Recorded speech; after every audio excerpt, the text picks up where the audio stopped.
Và kính thưa tất cả quý vị, ở phần đầu tiên thì chúng ta đã được lắng nghe những thông tin rất là chi tiết về những cơ hội để định cư tại Bồ Đào Nha.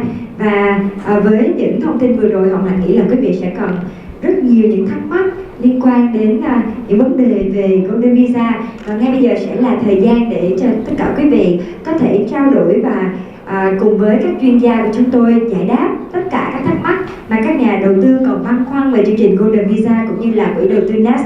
Và ngay bây giờ thì Hồng Hạnh xin được phép mời các anh chị chúng ta, nếu như có bất cứ câu hỏi nào hoặc là thắc mắc liên quan đến chương trình, quý vị có thể giơ tay vào, Hồng Hạnh sẽ truyền micro đến để quý vị có thể đặt câu hỏi cùng với các vị đại diện của chúng tôi. So now we will start the Q&A session so that we can go further more in understanding about the Golden Visa and also the Lick2 and Nest investment funds. So please raise your hands if you have any questions. Yeah. Hồng Hạnh xin mời anh ạ.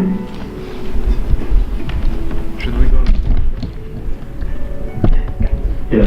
Hi. Xin chào tất cả. I'll stay with you. Don't worry. Look, from our side, from a legal perspective, the investor has to open a personal bank account in Portugal. Từ cái góc độ, tức là từ cái góc độ gọi là pháp lý ở đây thì đầu tiên là nhà đầu tư sẽ phải mở một cái tài khoản ngân hàng cá nhân tại Bồ Đào Nha. The money that goes inside of that bank account has to come from outside Portugal. Thứ hai là cái tiền mà được gọi là chuyển đến cái tài khoản ngân hàng cá nhân ở Bồ Đào Nha này thì phải được chuyển từ một quốc gia bên ngoài, tức là phải chuyển từ ngoài vào. Where does the money come from? It's not our concern. Thế còn tiền đến từ nước nào ở bên ngoài Bồ Đào Nha thì chúng tôi không quan tâm ạ, nhưng mà phải chuyển từ ngoài vào. What I can tell you is from the 188 investors, Vietnamese, who already have a resident card, so they have a bank account. What I can tell you is what the statistics from the Central Bank of Portugal, what they show where the money is coming from. I can share that. What we can see is money coming from personal and company bank accounts in Poland, Czech Republic, Hungary. Thì tiền thấy vào các tài khoản cá nhân này không thường được chuyển hoặc là từ tài khoản cá nhân nước ngoài. As you all know, there is these three countries are very large Vietnamese communities. So we suspect there is some connection, families, friends.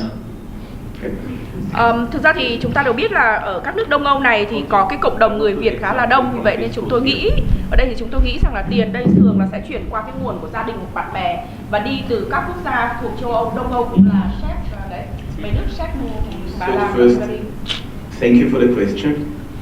I would say we have to look on each individual case, and here definitely Fiscus Consulting, our company, will support each client for individual solution.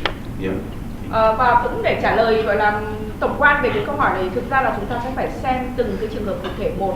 Về phía công ty chúng tôi làm việc tư vấn về mảng tài chính nữa và sẽ xem xét hồ sơ của từng hộ, tức là xem xét hồ sơ của từng người một để đưa ra cái ý kiến cố vấn về mảng tài chính.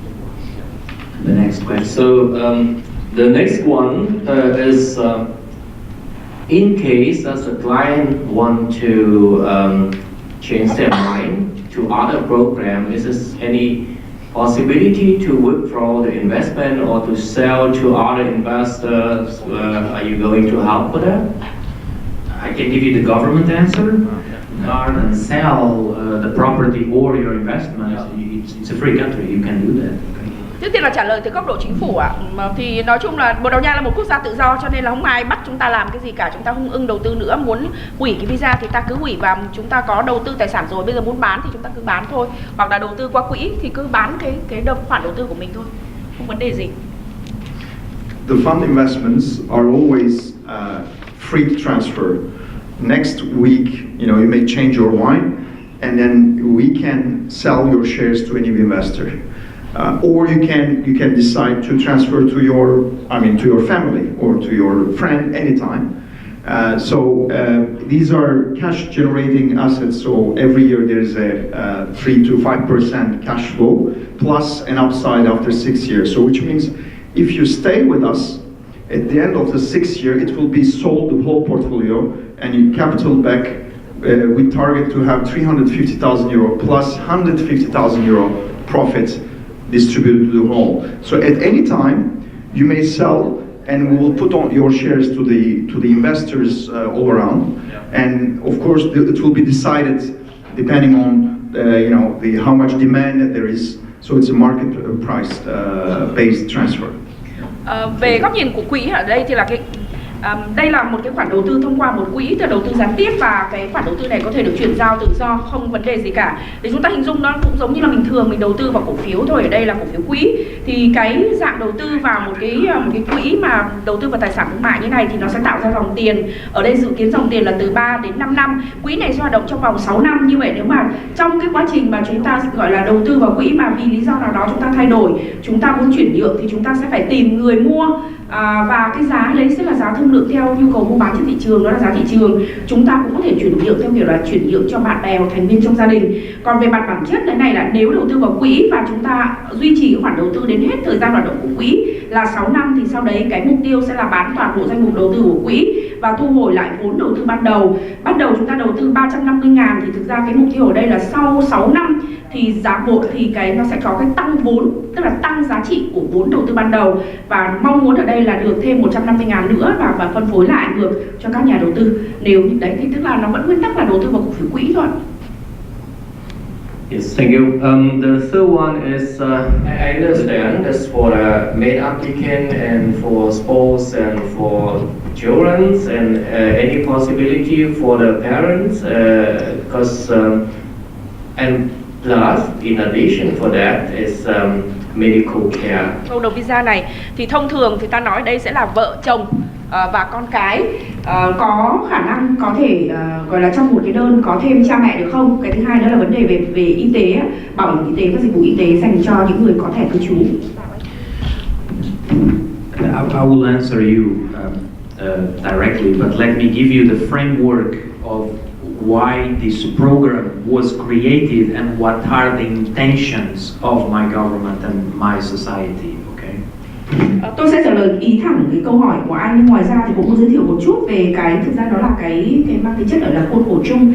Khuôn khổ chung là tại sao chính phủ và Bồ Đào Nha lại tạo ra cái chương trình Golden Visa này và chính phủ hướng đến các mục tiêu gì?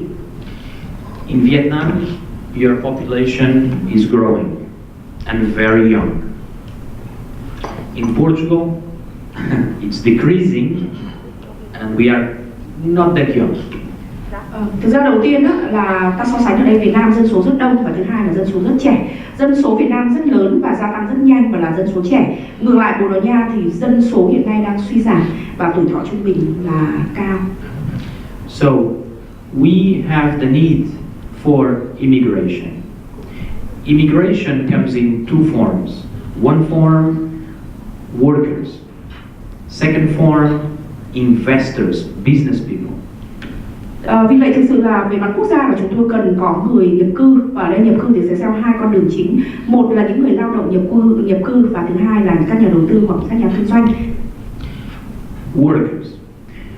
We actually have no problem on the working side. Why? Because we have access to Brazil, Angola, Mozambique, all these countries. They speak Portuguese. Their income level is very low. Once we open the door, we can get 50,000 workers, right?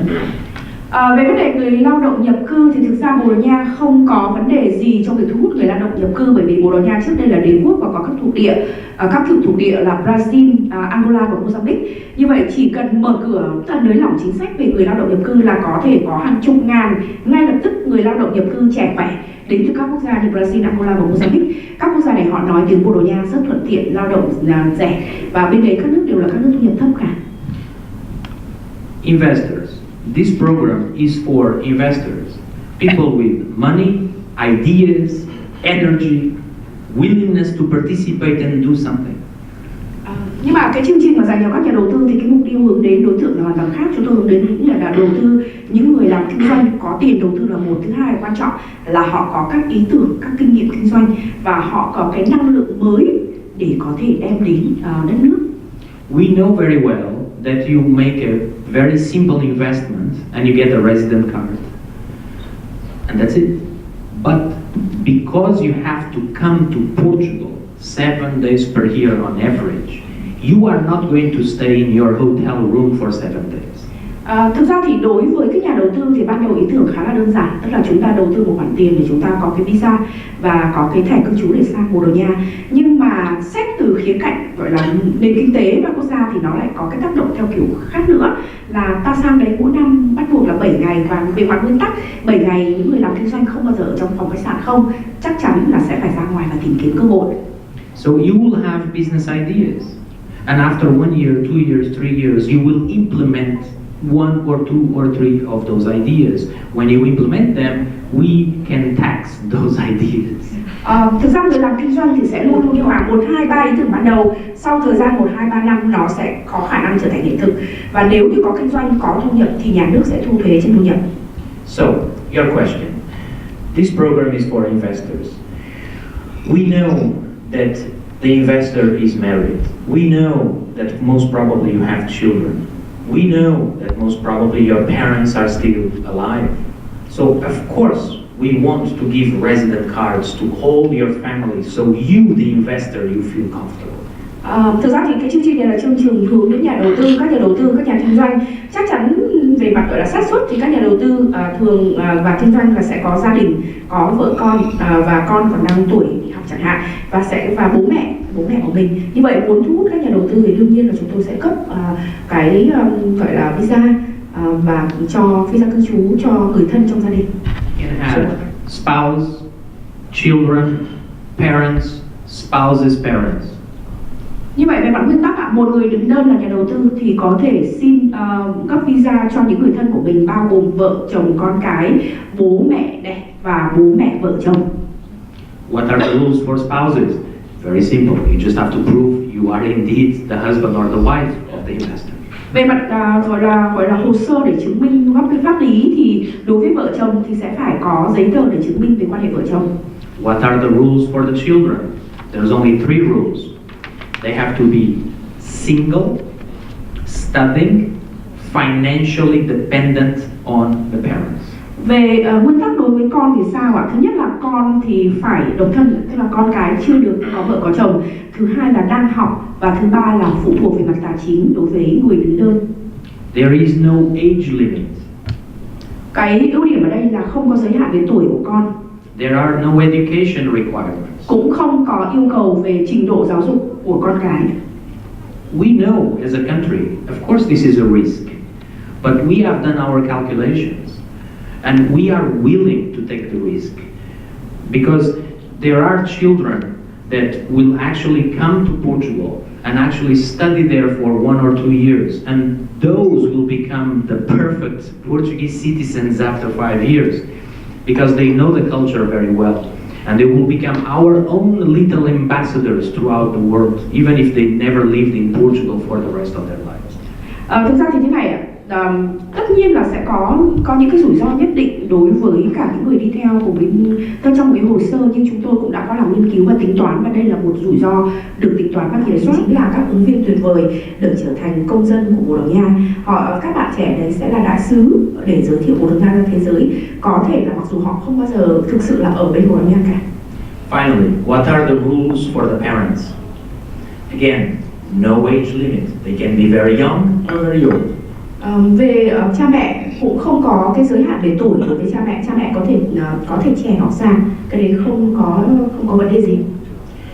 One rule, they have to be financially dependent on the investor. Chỉ có một nguyên tắc ở đây thôi. Một cái câu hỏi nữa có lẽ cũng hay hỏi, đó chính là câu hỏi về giáo dục ạ. Remember what I said when I was talking about what are your rights as a resident card holder? Healthcare the same as me, and I am a citizen. I was born there.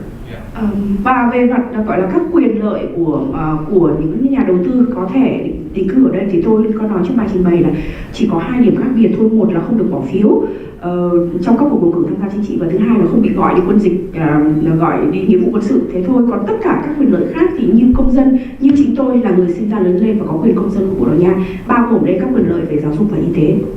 What does this mean in practice? I can tell you the stories of Vietnamese citizens, okay? Especially the ones, those 22 families that are currently living there, that they relocated there. If they go to an hospital, what happens? Public hospital. Public hospital. Ví dụ rất là cụ thể của 22 gia đình hiện nay đã chuyển sang sống ở Bồ Đào Nha thì sao ạ? Thứ nhất là con cái sẽ đi học ở các trường công. Thứ hai là nếu như mà đi bệnh viện thì ở đây bệnh viện cũng là bệnh viện công. Và thực ra Bồ Đào Nha thì tiếng ở châu Âu như thế, nhưng thực sự cái chế độ xã hội là theo kiểu xã hội chủ nghĩa. Thực sự là xã hội chủ nghĩa có nghĩa là miễn phí, dịch vụ y tế là miễn phí. So you go to a public hospital, you show your resident card, you are received in the same manner as I am received, it's the same. Nếu như mà chúng ta sang Bồ Đào Nha sống có thẻ cư trú rồi thì nếu mà phải đi lỡ mà phải đi vào bệnh viện thì sẽ được đối xử như là công dân Bồ Đào Nha. What about the language? I don't speak Portuguese. Fine. At least say hello in Portuguese. And then continue in English. Most Portuguese speak. Thông thường là sẽ không có vấn đề gì vì phần lớn tất cả các bác sĩ và y tá, nhân viên y tế ở Bồ Đào Nha thì đều nói tiếng Anh. Education, same thing, free of charge. The best schools in Portugal are public schools. They are not private. The public ones are the good ones, not the private ones. Về giáo dục thì sao ạ? Giáo dục đây là giáo dục công lập, là miễn phí, và hệ thống giáo dục Bồ Đào Nha thì các trường tốt nhất không phải là trường tư mà là trường công lập. By experience, and I'm talking about families, Vietnamese they never went to Portugal before 2014, and they went there the first time, they bought an apartment or two, they invested, and then they came back and they relocated, okay? By experience, children below the age of 13, they learn Portuguese in 2 months. It's unbelievable. Về kinh nghiệm của tôi đây là giới thiệu một chút về kinh nghiệm ở đây đối với các gia đình mà những gia đình đầu tiên là 2014 bắt đầu nộp hồ sơ, thì trong đó có 22 gia đình là mua tài sản xong bây giờ đã chuyển hàng sau đó sinh sống. Đối với trẻ em dưới 13 tuổi thì thông thường chỉ trong vòng 2 tháng là có thể học và nói tiếng Bồ Đào Nha rất tốt rồi. So they can actually go to a public school. Children that are a little bit older, no, the first year recommended studying English in a private school. But because they are surrounded by colleagues that speak Portuguese, some of them at least, they learn Portuguese for 1 year. And then on the next year, you don't need to spend the money. Send them to a public school. Với các gia đình có con lớn hơn thì thường là kinh nghiệm ở đây và cũng là khuyến nghị là nên cho trẻ em đi học 1 năm chương trình tiếng Anh tại các trường tư, học chương trình bằng tiếng Anh để tiếp tục cái gọi là cái giáo dục của mình, tức là không bị ngừng, nhưng mặt khác là sống bên đó để có cái môi trường về thực hành tiếng. Với sống bên đó bắt buộc xung quanh mọi người đều nói tiếng Bồ Đào Nha và sẽ học trong quá trình 1 năm để chuẩn bị, và sau cái năm đầu tiên đấy thông thường là đều sẵn sàng về mặt ngôn ngữ để chuyển sang học hệ công lập và bằng tiếng Bồ Đào Nha.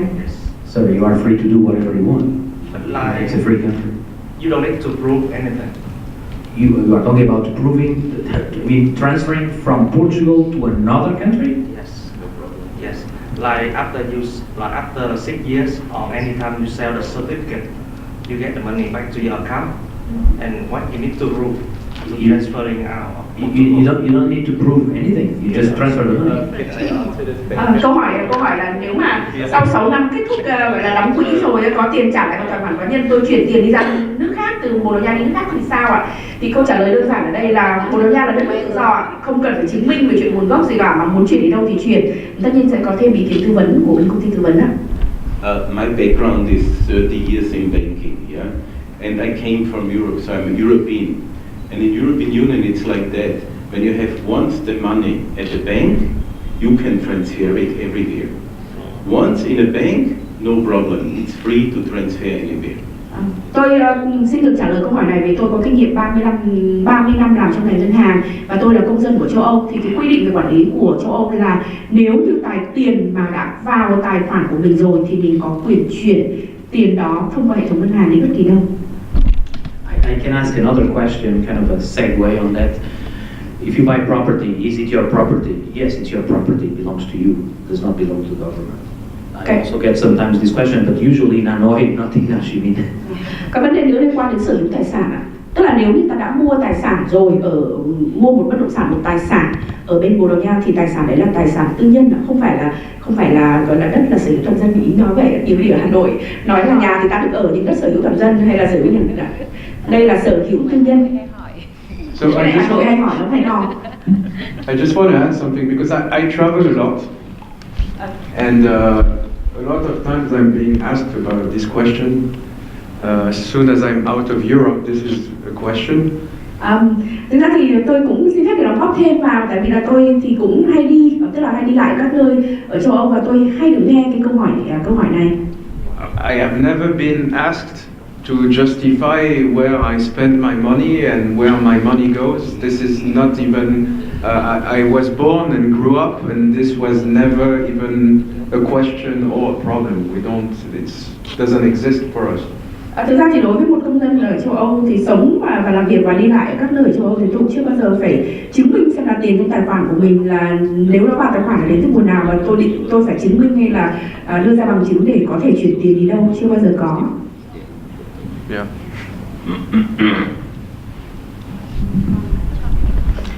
More questions, feel free to ask. Dạ, vâng, xin được cảm ơn anh và xin được mời hỏi tiếp theo. Dạ.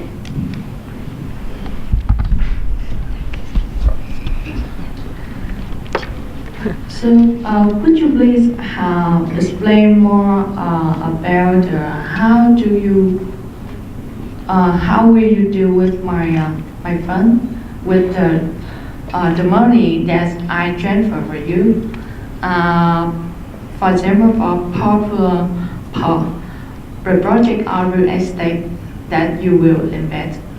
And can you tell me a little bit about the interest? How much interest that will you offer for the investor? Is it fixed or flexible? And is there any guarantee for my investment? The fund is a capital markets board regulated, which means all the money going into that fund is invested through that fund to different properties. So which means the money is under the control of the capital markets board and invested into assets which generates yearly cash flow. Thứ nhất là cái quỹ của chúng tôi thì chịu sự quản lý về mặt nhà nước của Ủy ban Quản lý Thị trường Vốn của Bồ Đào Nha, đấy là cơ quan quản lý nhà nước. Và vì là một công ty quỹ, một công ty quản lý quỹ, chứ là cái tiền khi mà nhà đầu tư bỏ vào trong quỹ thì sau đó được đưa vào đầu tư. Đầu tư ở đây là vào các bất động sản và tài sản tạo ra tiền mặt, và cái quỹ này là đang hướng đến là bất động sản thương mại bán lẻ tạo ra tiền mặt, sẽ có dòng tiền và hoạt động của quỹ chịu sự quản lý nhà nước của Ủy ban Thị trường Vốn. So as the Capital Markets Board regulation, we cannot say that there is a guarantee on this investment. We cannot use this terminology. It doesn't exist. Cũng theo đây cũng là theo quy định của quản lý nhà nước, tức là cơ quan quản lý thị trường vốn của Bồ Đào Nha, họ đưa ra quy định chung là các quỹ không được đưa ra bất kỳ một lời hứa đảm bảo chắc chắn nào về cái lợi tức trên đầu tư. But the investment is done into prime location, shops, restaurants and cafes. The real estate is acquired on very good prices with contracts generating around 6% yield per year. Tuy nhiên là đây là một cái khoản đầu tư, cái quỹ này là hướng đến đầu tư vào các bất động sản thương mại và bán lẻ ở các vị trí vàng ở trung tâm. Thông thường đó sẽ là những tòa nhà đã cho thuê rồi và cà phê nhà hàng hoặc là cửa hàng bán lẻ. Và đây là các cái bất động sản đã có hợp đồng, thông thường là đã có hợp đồng cho thuê và tạo ra dòng tiền ở quanh cái mức là khoảng dòng tiền lợi tức ở quanh cái mức là khoảng 6% một năm. So which means every year these shops, these assets, commercial assets, will distribute cash to the fund, and the fund will distribute this cash to investors. Thế thì đầu tiên là chúng ta sẽ có cái khoản tiền mặt, tức là cái lợi tức bằng tiền mặt hàng năm, bởi vì là cái người người thuê, tức là cửa hàng hay là cửa hàng thương mại hay là cà phê, nhà hàng, họ phải trả cái tiền thuê và đó là cái khoản lợi tức được trả về cho quỹ, và quỹ thì sau đó là chia cái khoản lợi tức tiền mặt đó cho các nhà đầu tư hàng năm. Our business is investment business. We look to residential prices. The residential market prices are same as commercial market prices. In this main avenue with Reverie Hotel, Yeah. what is the name of this? Đồng Khởi Street. So here, if you have a shop which generates rented to Starbucks, normally in Europe, residential price is half of the commercial. So normally commercial price should be higher. Thực ra thì chúng tôi có nghiên cứu, bởi vì tức là quỹ đầu tư thì phải nghiên cứu về các tài sản và danh mục đầu tư, thì có làm nghiên cứu về thị trường bất động sản ở Bồ Đào Nha. Thì hiện nay á, là các bất động sản thương mại nó không chênh giá so với nhà ở. Tức là nhà hay là bất động sản thương mại thì đều có cùng một mức giá, ngang mức giá, và cái điều này thực ra nó đang là cái lệnh của thị trường. Tại vì thông thường ta hình dung ở các thị trường khác, ở các vị trí vàng ở trung tâm giống như trên đường Đồng Khởi, chỗ khách sạn, chỗ Times Square và khách sạn Rivery á, thì nếu như mà có một cái ngôi nhà mà hiện nay đang cho thuê kinh doanh rất là tốt như là Starbucks kinh doanh chẳng hạn, thì khi mà bán cái bất động sản, cái nhà đó thì thường cái giá nó phải đắt gấp đôi so với một ngôi nhà cũng ở trên vị trí đấy nhưng mà chỉ để ở. Tức là giống như kiểu shop house, tức là bất động sản thương mại thì bao giờ cái giá trị nó cũng cao và có thể cao gấp đôi so với nhà ở. So we say we should absolutely invest in these commercial assets in prime locations because for us it was very cheap. So that's why we have decided to do this fund, investing in these assets, because we believe that the value of it will be probably like in Madrid, Barcelona, Prague, everywhere in Europe, it's double the price. So it's very cheap to Bất động invest. sản thương mại và bán lẻ ở các vị trí vàng trung tâm của cái thành phố lớn. Tại vì tức là tính so sánh một cách tương đối thì hiện nay các tài sản thương mại này đang rất là rẻ, và chúng tôi kỳ vọng ở đây trong khoản đầu tư không phải chỉ là có lợi tức hàng năm mà là lợi vốn, tức là bởi vì các bất động sản này chắc chắn sẽ tăng giá trị. Giống như bất động sản thương mại ở bất kỳ các trung tâm lớn nào như là Madrid hay là Barcelona, các nước xung quanh, thì Madrid và Barcelona nó đã rất đắt rồi, và hiện nay cái vùng Iberia mà của cái bán đảo, vùng của Bồ Đào Nha là giá nó đang tương đối, tức là nó rất là rẻ, thực ra là tương đối là rẻ, và vì thế nên là xứng đáng cho cái khoản đầu tư. So our goal is that the prices goes up and our profit comes from the upside. If we make money, you make money, we make money. So which means we believe that the prices of commercial will increase and there is no downside risk. Which means I cannot tell you that there is no guarantee, but if I have my money, I will put it here.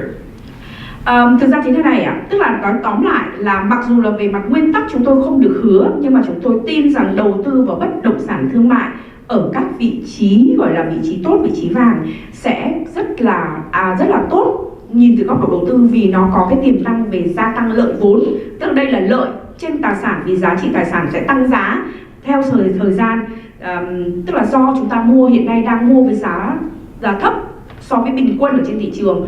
Thế thì khi mà giá trị thị trường nói chung tăng lên và bất động sản thương mại nó tăng giá trị gấp đôi thì lúc đó cả nhà đầu tư và quỹ đều có lợi. So there is a guarantee that your money is invested and there is the Capital Markets Board regulation which controls that this money is invested in the right assets, and we believe that these assets are really good investments.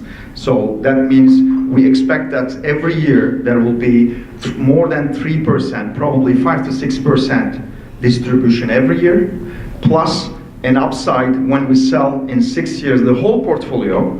We believe that we can sell with an upside.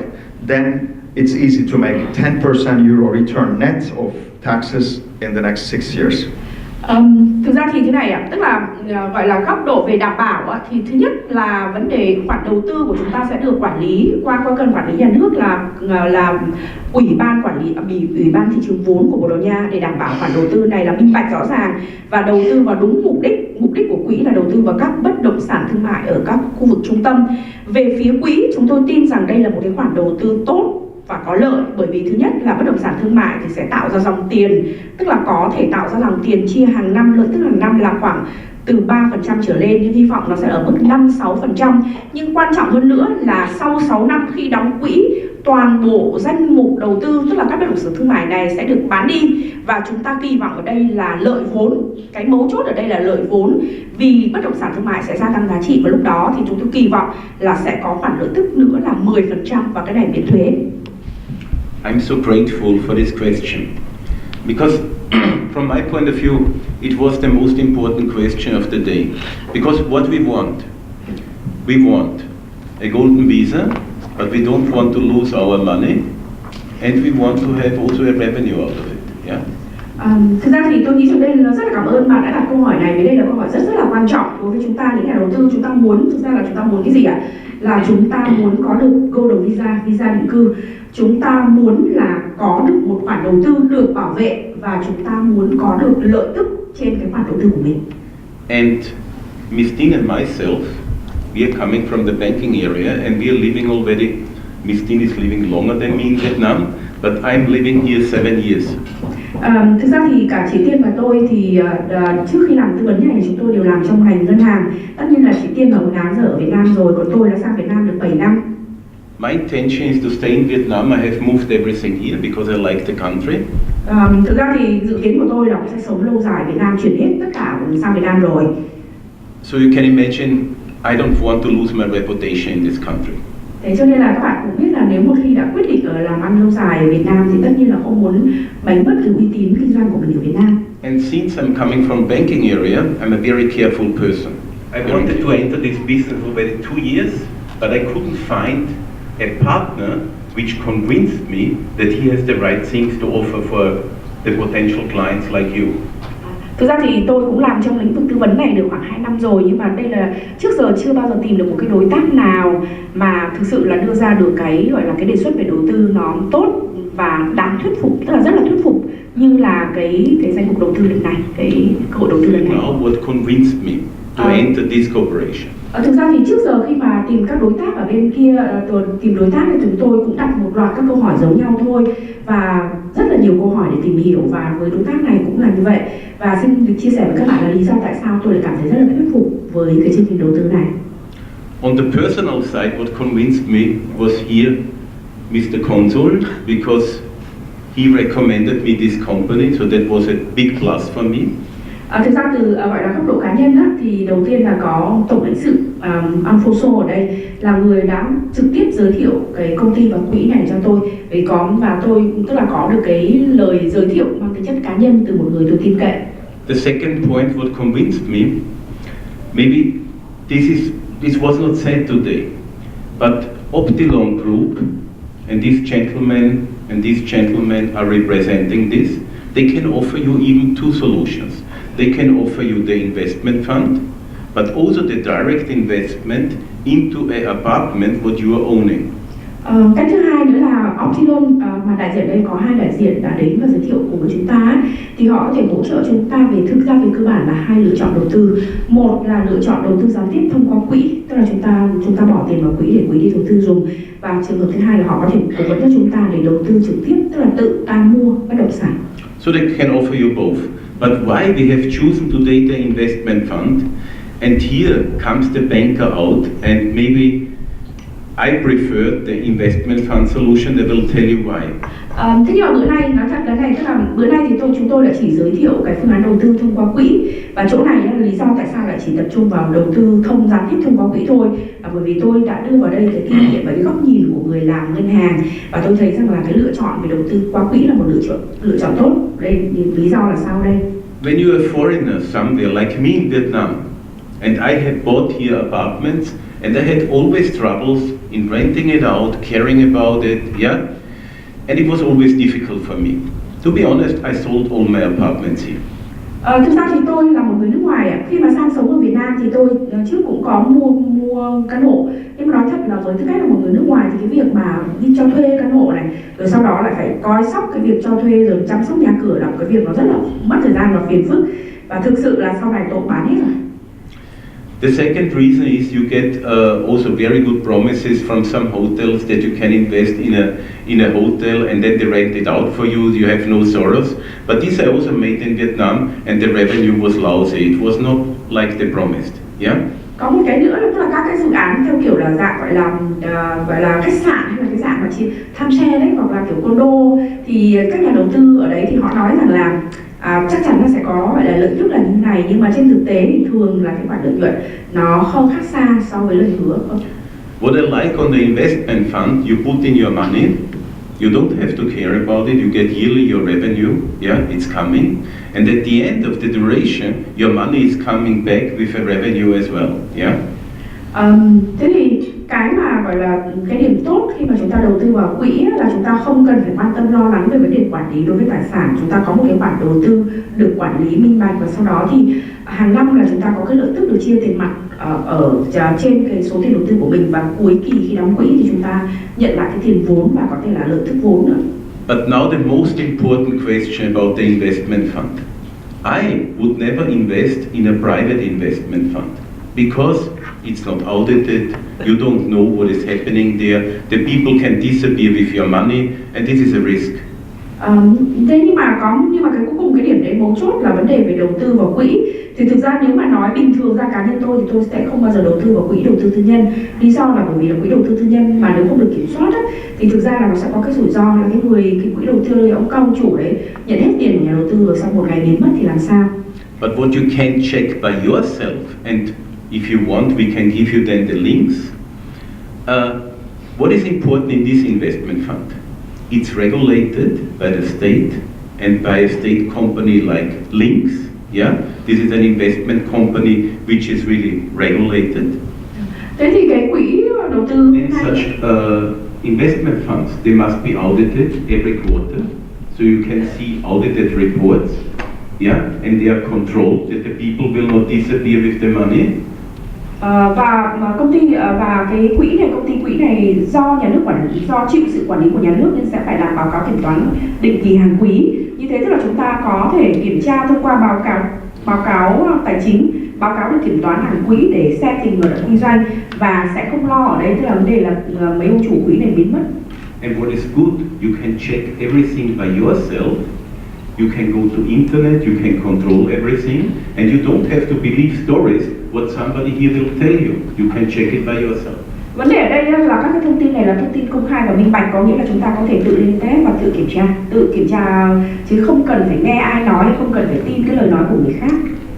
So sorry for the long excursion to the security, but I think it's very important. It was also very important for us to offer this service of this company because we are convinced it's safe. Thực ra thì cũng rất là xin lỗi vì cái giải thích nó có thể hơi dài, nhưng mà nhìn từ góc độ của một người làm tài chính thì chúng tôi rất quan trọng đến vấn đề an toàn của khoản đầu tư. Vì thế cho nên là cũng giải thích một chút để chúng ta hiểu là tại sao trước khi mà đưa cái gọi là thực ra giới thiệu cái quỹ này đến với các nhà đầu tư tương lai ở Việt Nam thì chúng tôi cũng đã phải làm cái công tác kiểm tra của mình, và tôi tin rằng là cái gọi là cái đề xuất. Get a visa to go to Portugal. The answer is you can apply via VFS. So we collaborate with VFS in Ho Chi Minh City, Hanoi, Da Nang, and very soon in Can Tho as well.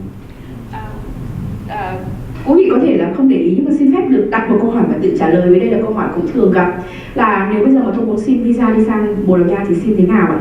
Thì cái này ạ, tức là bên gọi là bên Bồ Đào Nha thì họ có ủy quyền qua một công ty chuyên về dịch vụ visa, có thể các anh chị đã biết, tên là VFS. Và VFS thì có hoạt động, có văn phòng tại Hà Nội, Hồ Chí Minh, Đà Nẵng, và sắp tới sẽ mở văn phòng visa tại Cần Thơ, và chúng ta sẽ nộp hồ sơ thông qua công ty chuyên dịch vụ visa là VFS.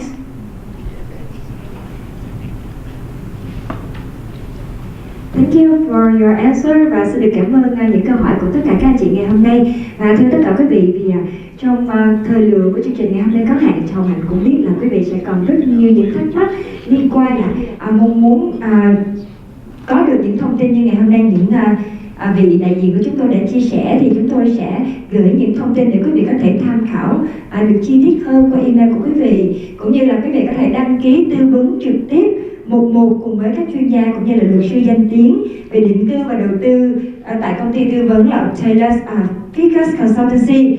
Và thưa quý vị, khi mà đăng ký như vậy thì quý vị sẽ nhận ngay ưu đãi giảm 50% phí tư vấn cho 5 khách hàng đầu tiên. Và nếu như quý vị có nhu cầu đăng ký có thể liên hệ với Miss Thủy Tiên qua email là vneu.residency@gmail.com hoặc là hotline 84 904 17 5876.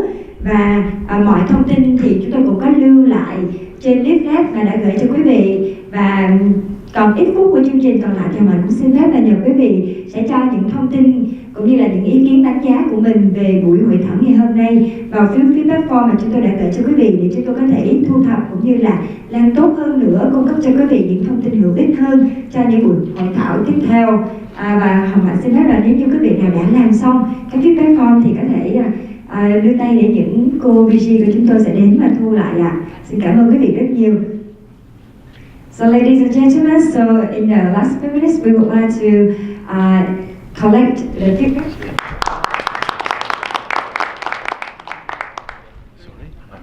Personal talk, you can raise your personal questions, and I want to say that the team, Alexandra and Hakan, they are also Monday in Hanoi, so theoretically you can meet them on Monday in Hanoi as well, or Tuesday in Ho Chi Minh still. Thank you. Và sau cái phần hội thảo chính thức này thì chúng ta có thể đăng ký để có thể tư vấn một với tất cả cái nhóm của chúng tôi ở đây, bất kỳ ai cũng được trong buổi chiều. Và ngoài ra thì còn nói thêm là bên phía quỹ thì anh Alexander và anh Hakan sẽ ra Hà Nội vào ngày thứ Hai. Tức là về mặt lý thuyết mà nói, nếu như chúng ta lại tình cờ đi ra Hà Nội, chúng ta có thể gặp riêng trao đổi nữa. Hoặc là khép lại chương trình hội thảo tư vấn định cư Bồ Đào Nha và quỹ đầu tư Little Nest.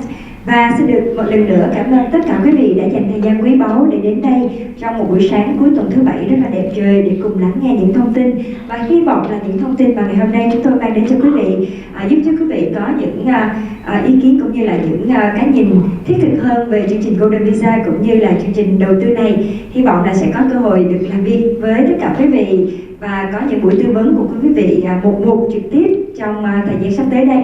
Một lần nữa xin cảm ơn và hẹn gặp lại tất cả quý vị trong những buổi hội thảo tiếp theo của chúng tôi.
Oh,